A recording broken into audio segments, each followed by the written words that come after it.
AACRAO annual meeting. This session is being live streamed to our virtual attendees who are joining us from all over the globe. To our virtual attendees, please be sure to say hello to each other in the chat. If you have questions for our presenters during this session, please post them directly in the Q&A portal, which you can access on the right side of your screen by clicking on the question mark icon. As time allows, I'll share questions from our virtual audience with the presenters.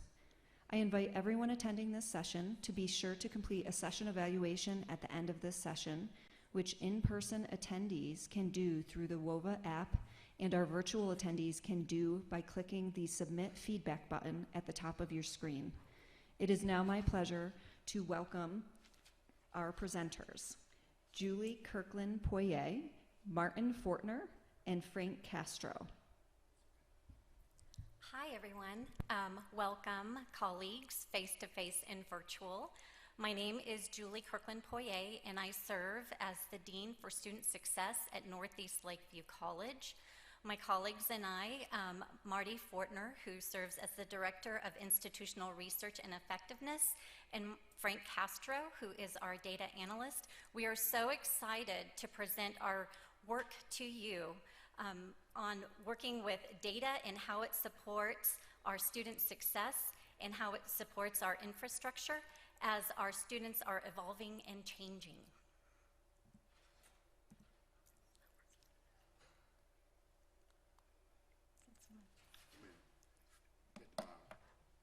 Sorry.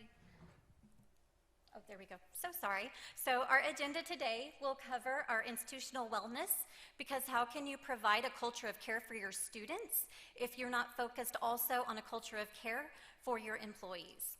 In addition to that, we will review our NLC profile, our student profile, and look at our market area. We'll also take a look at our data resources and how we used our resources and incorporated them to create this ecosystem, and also using the PDP. Also, how we collaborated and used these resources to create, track, and hold accountable to our strategic enrollment plan. Then we'll review next steps. So we were informed by our feedback from Texas Quality Matters and student and employee feedback in the form of our PACE survey and our Noel Levitt survey. We took that feedback very seriously and were able to be better informed about the strengths of our campus, which you'll see listed there. But also it brought light to some of the challenges that we have, both on the student side and on the employee side. A group of members from our leadership team also went to AFIT and were able to do some work with the Beyond Happiness, and that focused on building a greenhouse so that it can support growth. And so the campus was given the book Beyond Happiness, and it was stressed that that begins with me. It begins with me to provide this culture of care to my colleagues, to students who are around me, to whatever it is that we're trying to, what our goal is. And so you can see there with that NLC ecosystem, in the middle is me, and then it has this ripple effect to students, where if you have a culture of care on campus for your employees, then it also becomes a safe space for students. And so out of this work, we created 3 committees. Those committees are employee experience, teaching and learning, and operational. So within those 3 committees, they're focused on those 3 areas on how they can improve our campus culture for our students. So who are our students? So Northeast Lakeview College is part of Alamo Colleges, which is housed in the San Antonio, Bexar County area. Northeast Lakeview College sits on the northeast corner of San Antonio or Bexar County. And so, as you can see from these circles, we kind of expand beyond Bexar County and go into other counties like Comal and Guadalupe, which is very exciting for us, right? Because that's sort of vetted territory for us. So that's really exciting. But it does also pose some challenges for us. And so a couple of those challenges are going to be the transportation challenge, right? And then the out-of-district tuition.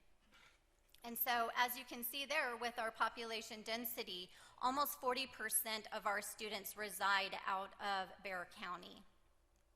You can also see, based on our fall 2022 enrollment, that our part-time students have really increased over the pandemic and into 2022. And so with the increase in part-time students, those part-time students have additional needs that we need to provide that we weren't focused on in the past. And so looking at that data and trying to figure out what kind of wraparound services do we need to provide our part-time students. Also taking a look at, using that previous slide, how do we change the infrastructure of our campus to support this evolving student body? In addition to the characteristics that I shared on the previous slide, we're also looking at the projections for the age categories for our service area. And you can see that age range from 23 to 40, from 2021 to 2026, is going to increase at a more rapidly rate than our traditional students.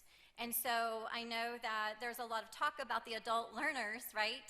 But this data supports that we are going to have more adult learners, and they're probably, if not already, going to be part-time. So how do we support that particular population? Another area that we looked at was why are our students or who are stopping out? And so using the data that was provided and working very closely with our Department of Institutional Research and Effectiveness, they were able to hone down or drill down exactly who our stop-out population is. And so just a glimpse of that in this slide to show you that looking at students of color. And so out of our total stop-out population from 2018 to fall 2021, you'll see 72% are students of color. And if you break that down even further, of that stop-out population of students of color, 71.5% are male students and 72.9% are female students. And so what this helps me do, working in student success, is take this data and then work across the college on how do we provide support to these students and keep them from stopping out. So with all of that data, we come up with NLC's TORI. So TORI is our NLC student, and these are 8 characteristics that define our TORI. TORI generally resides in the NLC market service area. They can be a member of any socioeconomic or generational group. Their student type can be part-time, full-time, transfer, or readmits. The age range is now such a broad age range, from 18 to 75. They may be a single parent or caretaker for the elderly, looking at that age gap from the previous slide. They may work multiple jobs. They may be an academic stopout. And they may have some college with no degree completion. So our next step was to take these characteristics and create our strategic enrollment plan. Throughout this process, from beginning to end, it has been a collaborative process between student success.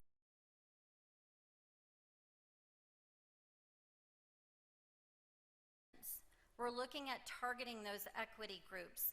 And with our HSI designation, we were able to bring in Trellis, and then also working with Achieving the Dream.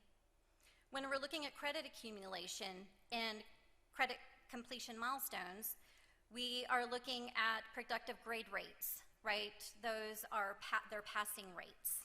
We're looking at a reduction in high-risk courses, and we're looking at course completion rates in those gateway courses. For completion, we're looking at, of course, graduation. How many of our students have successful transfer to the four-year institution, employment, and increased wages?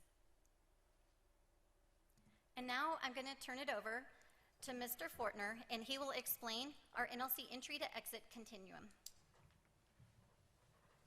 I think it's good morning. I'm going to talk to you how we took this formidable challenge and to putting it into a framework in which we could kind of support the collaborative process that we wanted to implement across the campus to create a culture of care and looking at those future populations. And one of the things that and you all could probably kind of relate to what I'm talking about, when we're talking about data systems at a college or a university level, they can be very intimidating. So we kind of use the concept, well, how do we kind of think smart with this process? Knowing what our president wants, knowing what Texas Quality was saying that we don't have the lack of integrated learning, and then what about data intersectionality and knowing what our customer needs as we moving forward. So we decided to go back and reimagine our systems to really kind of create what we call like an entry to exit continuum. And what you see on this screen is we call our knowledge pillars that we kind of arrayed our principal systems to really look at how we track students when they enter, when they leave, and also what kind of success outcomes that they've achieved. So the first system that we have is what we call a market scrub analysis, a market service area environmental analysis, what we call like an enrollment scrub, in which we look at our population, the demographics, and the social dynamics there. What will be the future implications? I believe Julie kind of made mention of some things that we had discovered with COVID. What will be the impact on our goals when we're talking about target populations? Also, when we look at that service,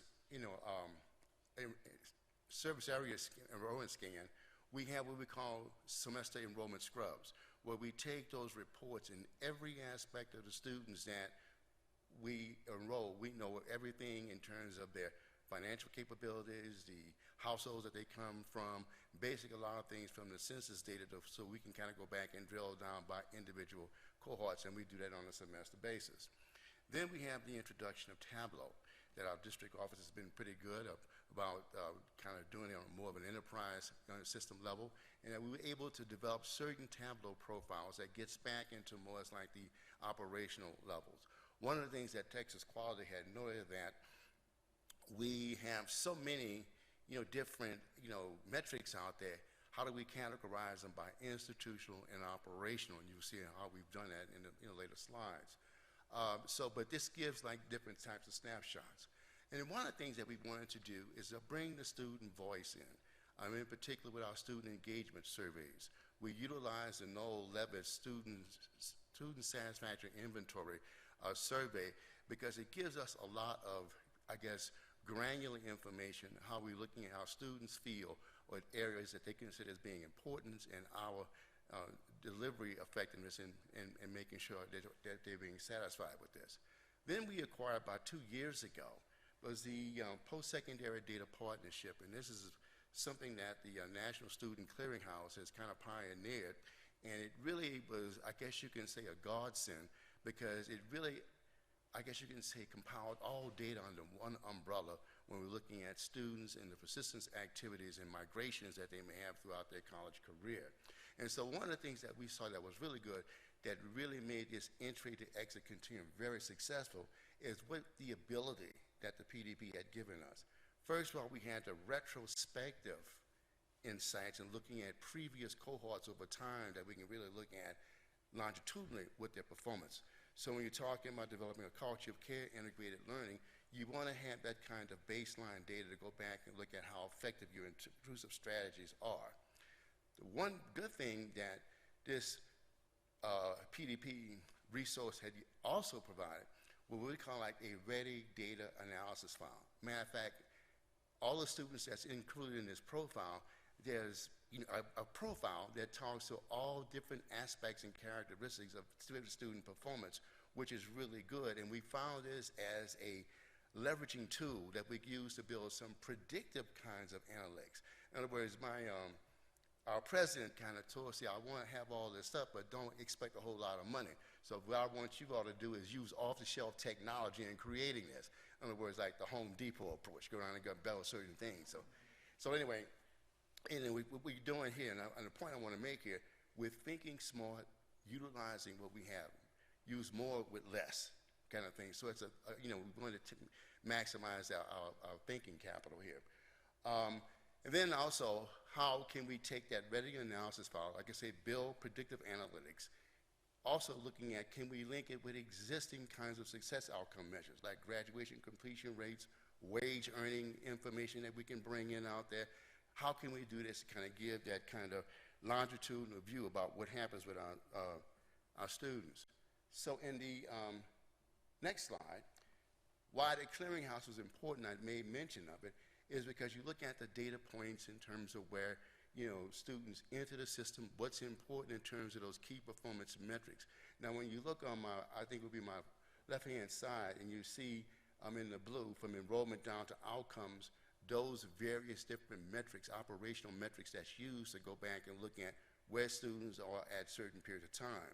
And so now in my office, one of the things we track are graduation rates. Then we really want to know what are those kind of sub-milestones that they need to kind of go back and achieve, so we can really kind of prevent these stop-outs like Julie had talked about earlier.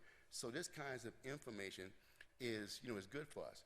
And then when you look on the further, I guess my left of the slide, you can see that there's 4 points why this system is very important to us, because we can count all students, whether it be a fall semester or full academic year.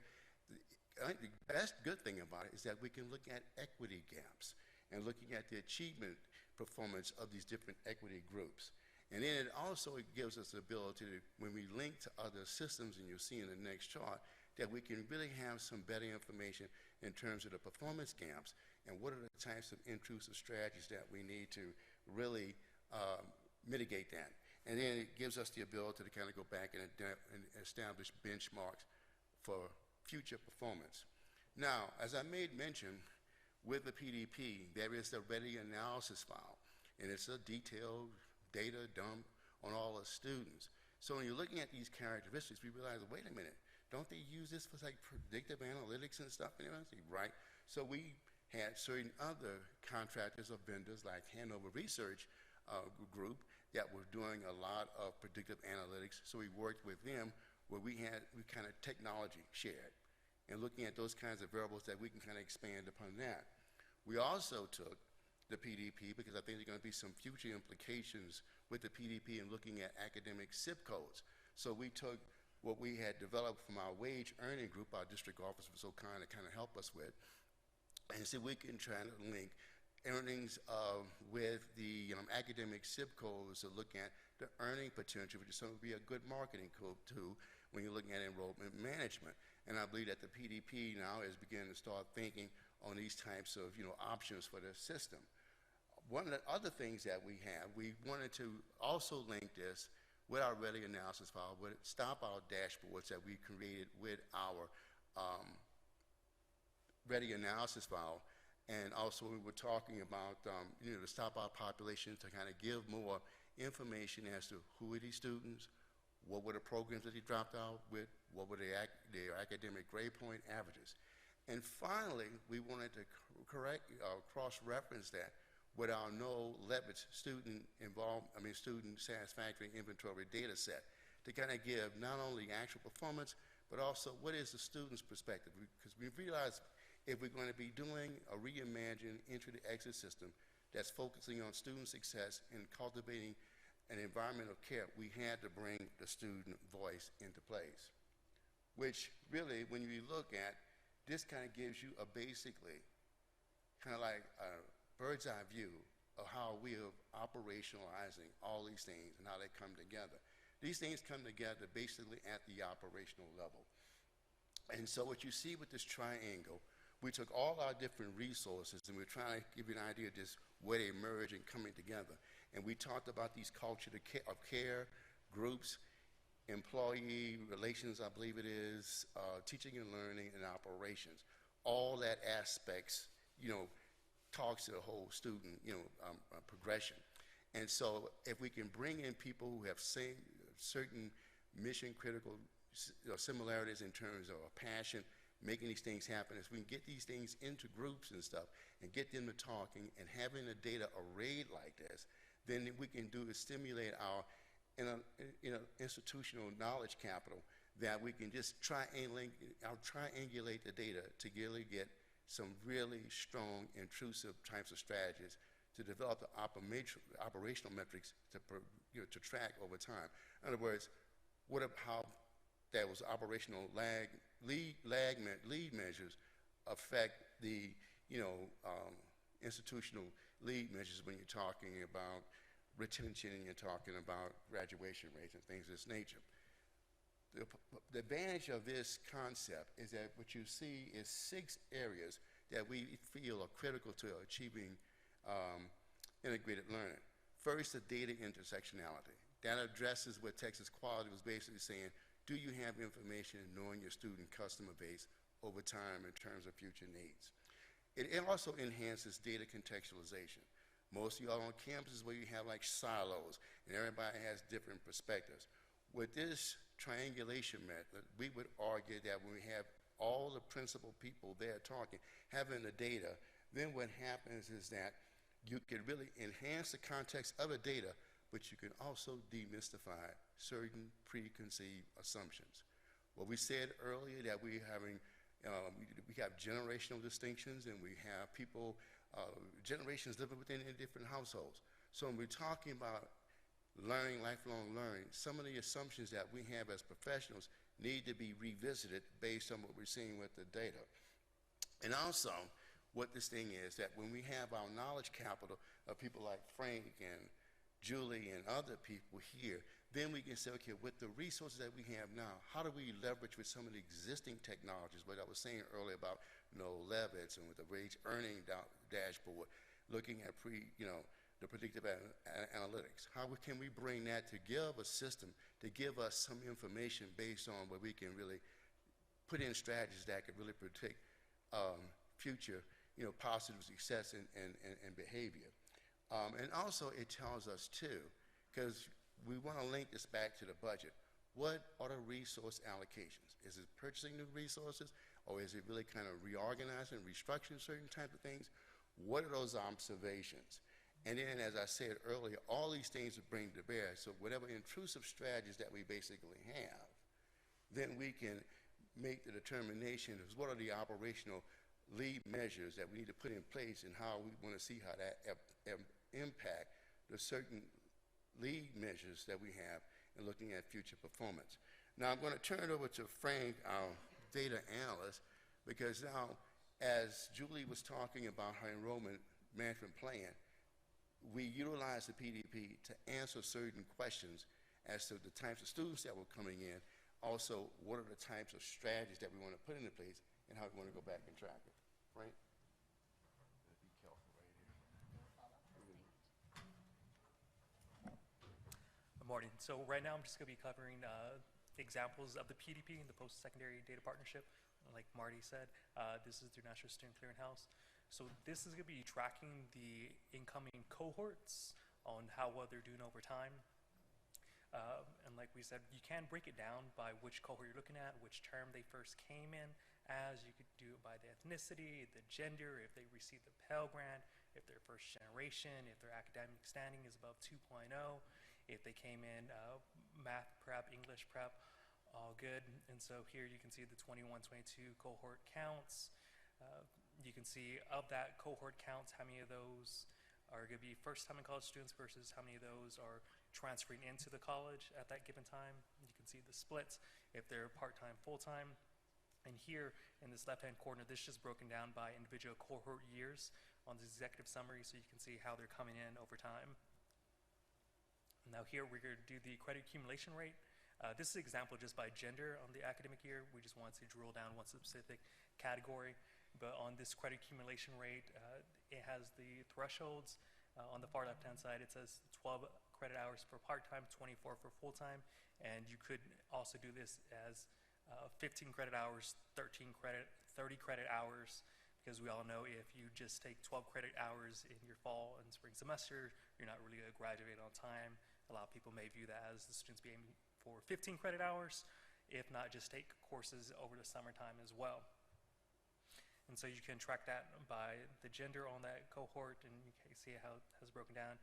You see how many did not achieve that credit accumulative threshold that we set up top on that 12-24, and over time for each of those cohort years.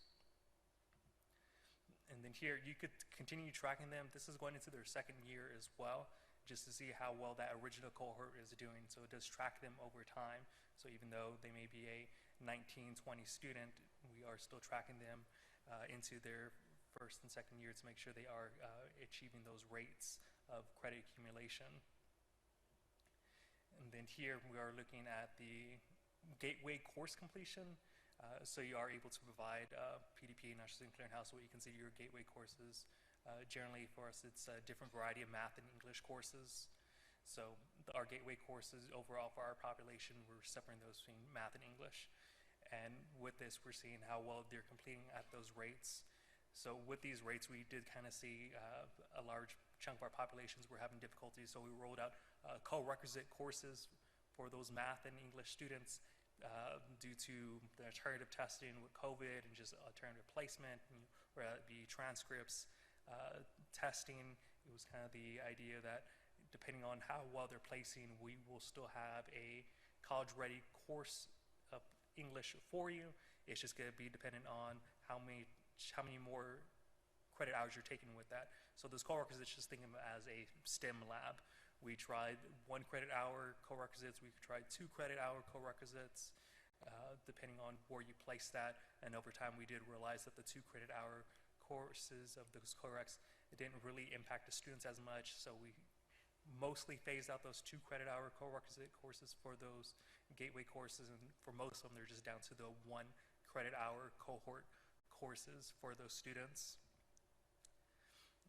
And so here, this is if you want to compare yourself to other campuses, and this drills down pretty deep. So this is still continuing that credit accumulation rate benchmarks. So here we're just comparing ourselves when we chose our categories to your public Texas community colleges. And depending on which schools send in their data to National Student Clearinghouse, you can break it down between more specific colleges. So if there's another college in your area that you want to view it, compare it against, you definitely can do that. At times we try to compare it maybe to one of our sister colleges or equal-sized colleges within the state of Texas. But you could do this for Texas public, and then you could do just Texas universities overall, and you could do national benchmarks as well. But this is just that example on how well we're doing and our methods working. And now I'm going to pass it back over to Julie, and she's going to be talking about Continuum on PDP and some other ideas on how we incorporate everything. Thank you, Frank. So we're doing all of this work in the background, right? But we want to find a way to inform our community of tracking Tori's success. And so we've come up with these operational scorecards. So each department has their own scorecard. Instructional, so academic success creates their scorecard.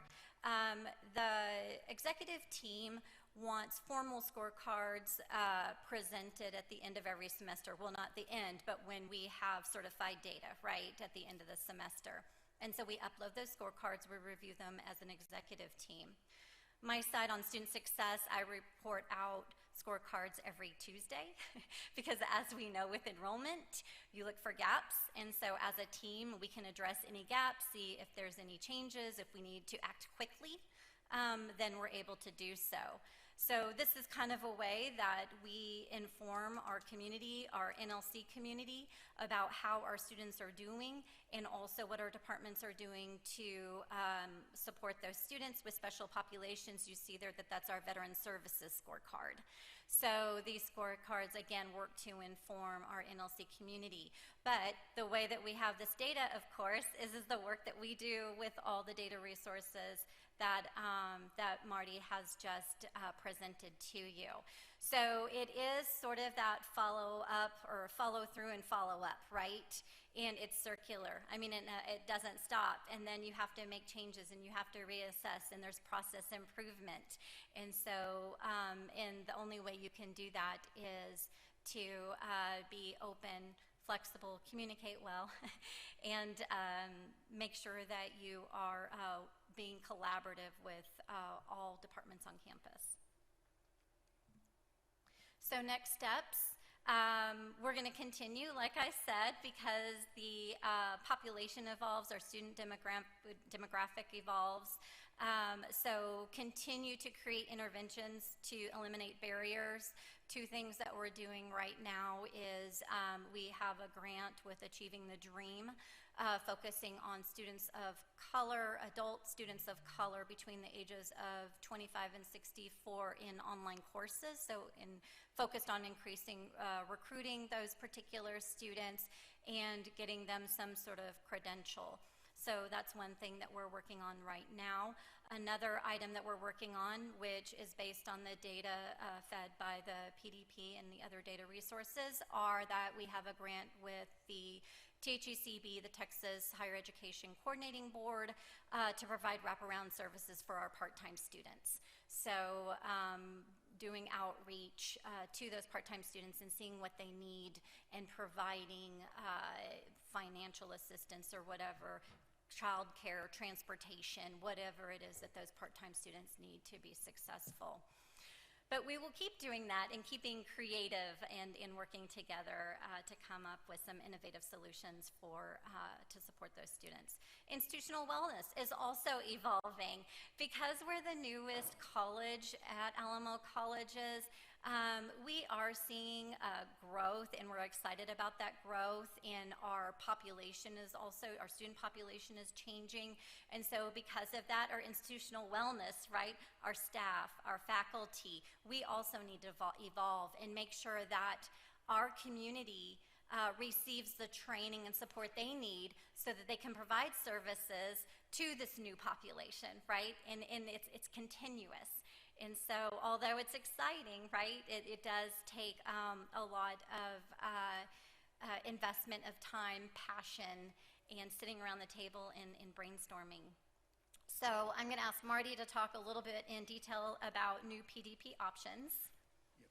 And one of the things Julie talked about, well, I said earlier, is that the PDP is still in its kind of developmental phases, but we really kind of saw the opportunity of really kind of linking that with some of the things that they are considering. I made mention about we want to try to link that performance by academic programs, looking at academic zip codes. That would help our academic colleagues to really get some better precision in terms of hourly performance. And there's some discussions already on our campus of really linking program learning outcomes to this data. So really it kind of, it's the opportunity that people can get excited about building. The next thing, and I said that the PDP is looking at linking to wage earning data. Well, we knew we had some work going on, so that's why we used that ready analysis file to see if we can kind of do some things to be creative to give us some insights on that. One other thing that I think this is more as like a kind of indirect benefit, from the PDP, and even though they're looking at with these options and what we've learned with the ready analysis files, is that it's really good that now we are linking our employee surveys and looking at the investments that we're making and doing with this culture with care. Where are we really addressing, I guess, the knowledge resources of our, faculty and staff who have, good ideas that we can bring them to the table. And so that's all part of this, of us creating these kinds of, systems to really go back and increase more like the professional development. I think that I had that segue for you, Julie, where you can talk about a little bit some of the professional development kinds of things. Okay, great. So with professional development, again, it is, when we're talking about institutional wellness, it's offering professional development opportunities to our faculty and staff so that they can be knowledgeable and speak to the same things that we're speaking to. I know in the past some people have been a little afraid of data and talking about numbers, but informing our community on this is what we're doing and this is the impact that it's making. And at NLC and Alamo Colleges, we believe that there's a leader in every seat. So any of our leaders or emerging leaders should be able to come up and do the same presentation and understand how to utilize our data resources in order to support any kind of institutional goals that we might have. One of our values is called data informed at Alamo Colleges, and so I think that this embodies that value. In addition to providing professional development to our NLC community, but it would also be us coming to this conference and learning from you all, learning what you're doing and how to integrate those best practices into what we're doing here, and how does that feed that culture of care that we're trying to achieve at NLC. So that is our last slide. Thank you so much for taking time and joining us for this presentation. It has been an ongoing process from, I think we started an R&L sim work during COVID, actually that December of 2019.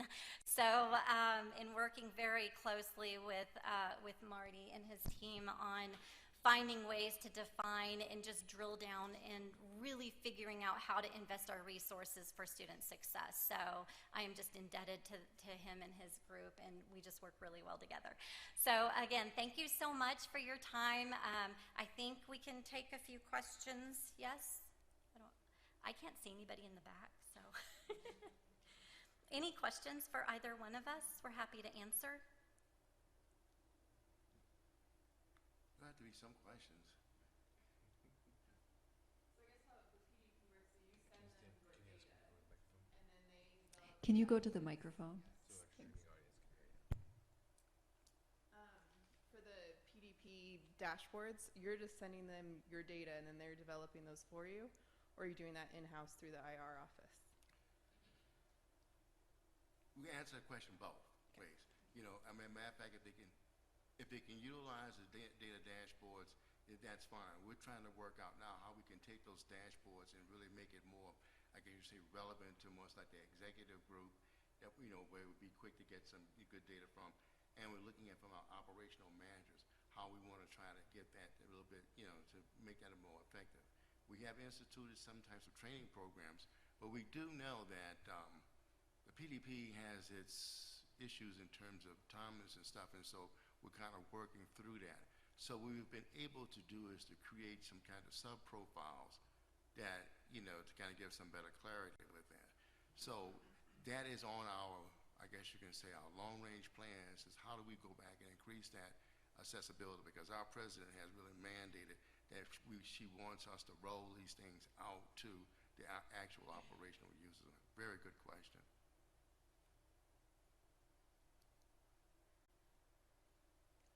Good morning.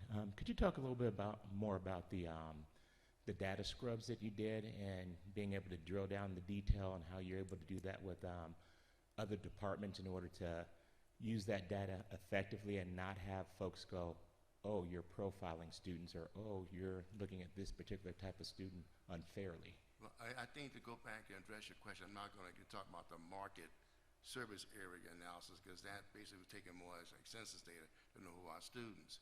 But we have to really kind of further drill down when we're looking at the students who are enrolled.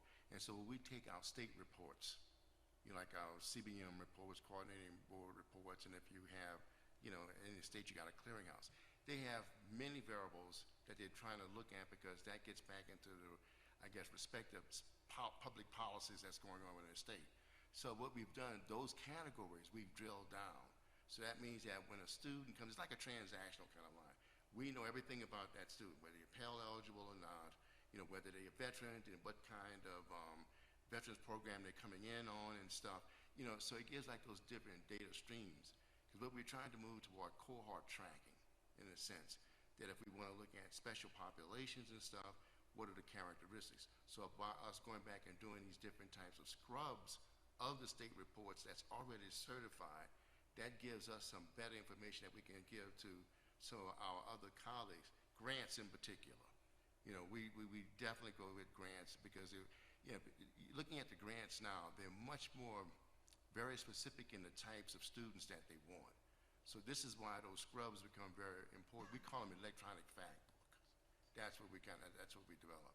So yes, so it gets back into, when you talk about developing a culture of care, looking at what Julie was talking about, the student profile for in the future, it really requires us to really rethink how we are presenting information.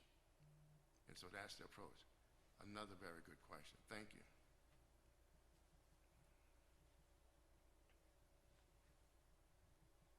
questions?